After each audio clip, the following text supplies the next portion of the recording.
नमस्कार, मैं श्यामगिरी। आप देख रहे हैं टीएफडी इंडिया न्यूज 24। टीएफडी इंडिया न्यूज 24 में आप सभी दर्शकों का स्वागत है। मोदी का खेल खत्म, सरकार 100% चलेगी। 54 रुपये प्रति लीटर तेल का दाम कहां बढ़ा? जो तबाही पूरी दुनिया के अंदर मची, हाहाकार सा मच गया। अब सरकारें भागने से तो पीछा छूटता नहीं, जवाब तो देना पड़ेगा। लेकिन कुछ सरकारें ना चाहते हुए फंस रही हैं और कुछ सरकार इस हालात को जानबूझ करके पैदा की है। जैसे भारत के अंदर मोदी सरकार ने यह हालात जानबूझ कर पैदा किए हैं, क्योंकि मोदी सरकार दुनिया में एक अनोखा सा सरकार है, इस बात से इनकार नहीं कर सकते। लेकिन उसकी कीमत आम जनता को चुकाने के लिए अब मजबूर होना पड़ेगा। जिस तरह से क्रूड ऑयल का रेट बढ़ा और $116 प्रति बैरल रेट को पार किया, वैसे ही शेयर मार्केट में जैसे तूफान मच गया, तहलका मच गया, बर्बाद हो गया, पूरी तरह से क्रैश हो गया मार्केट। और मात्र 1 से 2 मिनट के अंदर 14 लाख करोड़ रुपए की तबाही भारत में मची। अब ऐसे में ईरान इजराइल के युद्ध में मची तबाही ने भारत सरकार को की पोल खोल करके रख दिया। जैसा मैंने कहा कि मोदी का खेल खत्म, सरकार 100% चली जाएगी। 54 रुपया प्रति लीटर तेल का दाम बढ़ा। पाकिस्तान के अंदर तेल का रेट 54 रुपया प्रति लीटर बढ़ गया। आज बढ़ते ही एक भूचाल से परिस्थिति मच गई। लेकिन यह हाल भारत में भी होना है। भारत में इससे भी बुरा हाल हो सकता है आने वाले दिनों में। अब जैसा कि मैंने ईरान और इजराइल के युद्ध का जिक्र किया, ईरान को अपना नेता मिल गया। खामनेई की शहादत के बाद खामनेई के बेटे को सर्वोच्च नेता ईरान ने मान लिया और घोषित कर दिए गए। अब यह आने वाला 48 घंटा, क्योंकि कल रात को ही चुने गए और रात को ही जो तबाही मची मिडिल ईस्ट के अंदर और दुनिया के अंदर, सुबह सुबह मार्केट में वह दिखा। अब ऐसे में यह आने वाला 48 घंटा बहुत कुछ फेरबदल होने वाला है। आज पार्लियामेंट के अंदर स्पीकर ओम बिरला के खिलाफ अविश्वास प्रस्ताव पर चर्चा होनी थी, लेकिन विपक्ष यानी कि इंडिया गठबंधन ने पहले इस बात के क्लैरिफिकेशन चाहा कि सरकार का पोजीशन क्या है ईरान और इजराइल के युद्ध में। हमारे देश के प्रधानमंत्री नरेंद्र मोदी और स्पीकर ओम बिरला, जिसके खिलाफ अविश्वास प्रस्ताव आया हुआ है, संसद से भाग खड़े हुए। इंडिया गठबंधन के 99 + 29, 22, 37, जैसे कांग्रेस के 99, ममता बनर्जी के 22, 29, डीएमके के 37, अखिलेश यादव के समाजवादी पार्टी के और भी बाकी एकजुट होकर के प्रधानमंत्री नरेंद्र मोदी के इस्तीफे के लिए हंगामा करते कि इस्तीफा दीजिए। अभी यह सब कुछ चल ही रहा था कि जयशंकर विदेश मंत्री कुछ पर्ची लेकर के राज्यसभा और लोकसभा में पहुंच गए। उन्होंने कहा कि सब कुछ ठीक है और सब कुछ ठीक है, मोदी जी नजर बनाए हुए हैं और हमारी व्यवस्थाएं सही हैं, हमारे पास कुछ कमी नहीं है। लेकिन यह नहीं बताए कि $116 प्रति बैरल जो क्रूड ऑयल का रेट पहुंच गया है, रसिया और चाइना को फर्क नहीं पड़ रहा है और भारत को सीधा प्रभाव पड़ रहा है दोस्ती तोड़ने का, कि ईरान और रसिया से दोस्ती तोड़ने का सीधा असर जो भारत पर पड़ा कि अब मार्केट रेट में इसे लेना पड़ेगा और रुपया 92 रुपया 32 पैसा पहुंच गया, तो फिर हमारे देश में उसका प्रभाव क्या पड़ेगा। और पेट्रोल डीजल के टैंकर, गैस के टैंकर जो पेट्रोल पंपों पर आ रहे थे वह नहीं भेजे जा रहे हैं। कहा जा रहा है कि ट्रांसपोर्टिंग की दिक्कत है, जबकि हकीकत यह है कि मटेरियल की दिक्कत है। अब विपक्ष ने इस पर घेर लिया है और विपक्ष के घेरते ही मोदी सरकार बैकफुट पर आ गई है। अब सवाल यह है कि इंडिया गठबंधन के 222 प्लस जो सांसद बताए जा रहे थे उसकी संख्या बढ़ करके 250 के आसपास अब बताई जा रही है कि अब उसकी संख्या लगातार बढ़ रही है इंडिया गठबंधन की।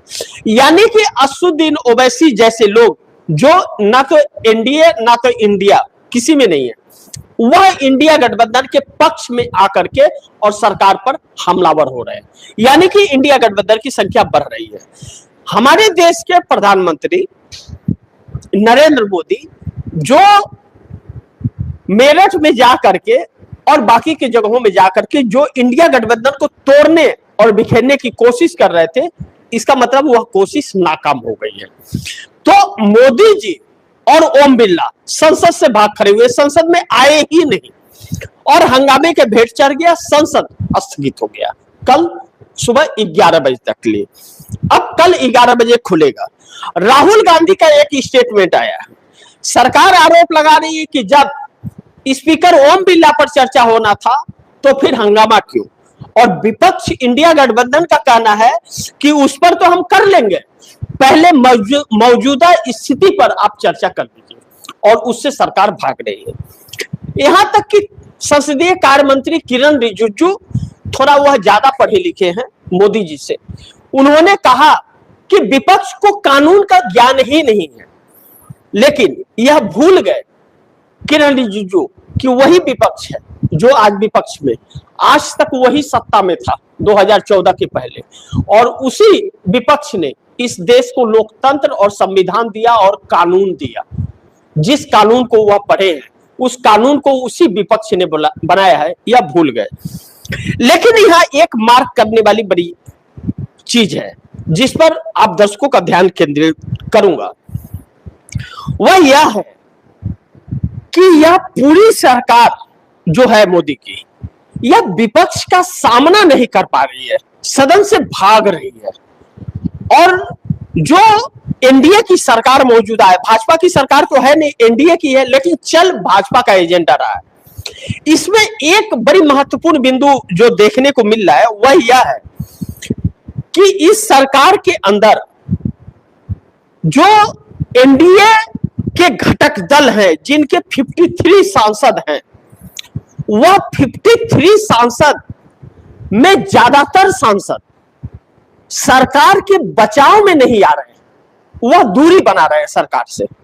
जैसे चंद्रबाबू नायडू, पवन कल्याण और जेडीयू नीतीश कुमार के भी कुछ सांसद दूरी बना रहे हैं, सरकार के पक्ष में नहीं बयान दे रहे। सरकार के पक्ष में नीतीश कुमार की पार्टी से ललन सिंह और संजय झा थोड़ा ज्यादा उछल कूद करते हैं, लेकिन बाकी दूरी बना रहे हैं।